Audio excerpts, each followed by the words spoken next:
राजा इकबाल सिंह उत्तरी दिल्ली नगर निगम के मेयर। इनकी मौजूदगी में दिल्ली के जहांगीरपुरी इलाके में 20 अप्रैल को कथित अवैध निर्माण तोड़े गए। इस बुलडोजर कार्रवाई के एक दिन पहले ही दिल्ली बीजेपी के अध्यक्ष आदेश गुप्ता ने राजा इकबाल सिंह को एक पत्र लिखा था। इसमें जहांगीरपुरी में दंगा करने वालों के कथित अवैध निर्माण पर एक्शन लेने की मांग की गई थी। राजा इकबाल सिंह पिछले साल तक बीजेपी में शामिल नहीं थे। वो पहले श्रोमणी अकाली दल में थे। उसके टिकट पर उन्होंने जीटीवी नगर से पार्षदी का चुनाव जीता था। अकाली दल तब एनडीए का हिस्सा था।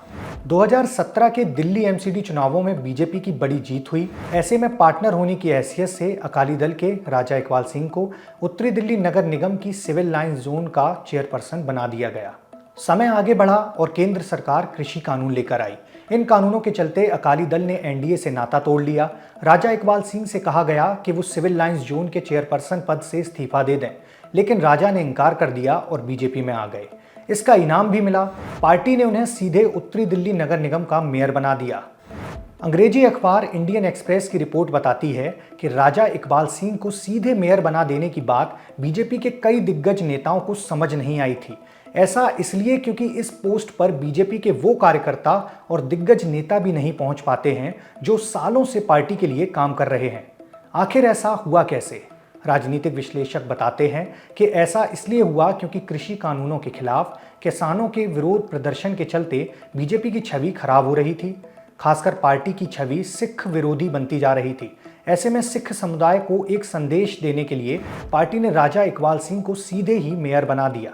राजा इकबाल सिंह एक ऐसे परिवार से ताल्लुक़ रखते हैं जिसका अकाली दल से पुराना रिश्ता रहा है। उनके ससुर अकाली दल की तरफ से जीटीवी नगर से पार्षद रह चुके हैं।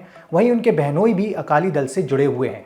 राजा इकबाल सिंह को कम बोलने वाले नेता के तौर पर जाना जाता है। वो सीधे तौर पर कोई जवाब नहीं देते। मसलन जहांगीरपुरी में कार्रवाई के दौरान जब मीडिया ने उनसे बार बार पूछा कि क्या हनुमान जयंती के दिन हुई सांप्रदायिक हिंसा के आरोपियों पर कार्रवाई की जा रही है, तो उन्होंने जवाब दिया कि कार्रवाई को किसी भी तरह से जहांगीरपुरी में हुई हिंसा से नहीं जोड़ना चाहिए।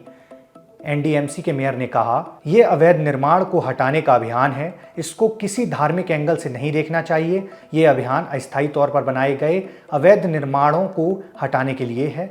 हमें इसके बारे में बहुत सी शिकायतें मिल रही थीं।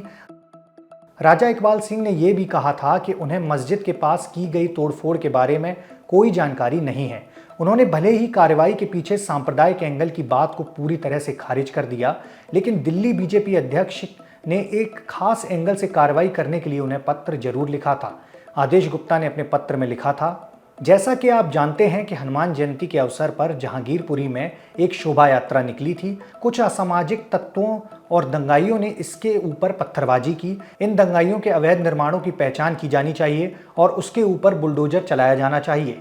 फिलहाल सुप्रीम कोर्ट ने अगली सुनवाई तक जहांगीरपुरी में किसी भी तरह के बुलडोजर कार्रवाई पर रोक लगा दी है। सुप्रीम कोर्ट के इस फैसले पर राजा इकबाल सिंह ने कहा है कि कोर्ट के आदेश का पूरी तरह से पालन किया जाएगा। हालांकि दूसरे इलाकों में नगर निगम की कार्रवाई जारी रहेगी। ये खबर आपके लिए लिखी थी हमारे साथी मुरारी ने। मेरा नाम है उदय। आप देख रहे हैं दी लल्लन टॉक।